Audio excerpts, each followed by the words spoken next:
প্রতিবন্ধী বিদ্যালয় এমপিও করার দাবিতে লাগাতার আন্দোলন। আশা আকাঙ্ক্ষা পূরণ হবে।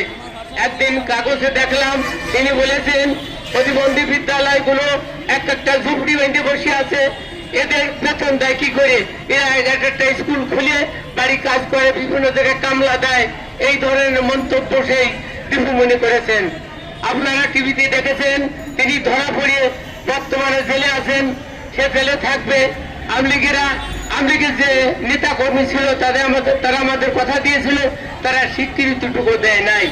আজ আমরা দেশে আছি, তারা নাই। এই মেট্রো রেল তাদের সৃষ্টি, পদ্মা সেতু তাদের সৃষ্টি করেছেন তারা, কিন্তু তারা কোনোদিন এই দেশে আসবে না।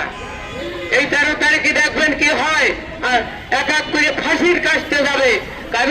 আমাদের প্রতিবন্ধী শিক্ষক কর্মচারীদের অভিশাপে, এদের বরদুয়ায় তাদের অবশ্যই পতন হবে।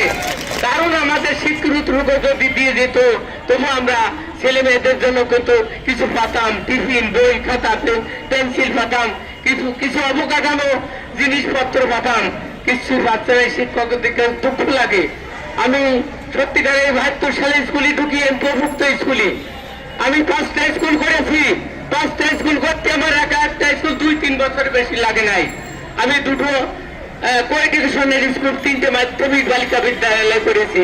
আমার প্রতিবন্ধী স্কুলের সাথে যে মাধ্যমিক বালিকা বিদ্যালয় আছে, গৌসেল আজম সাহেব গেছেন, তিনি দেখেছেন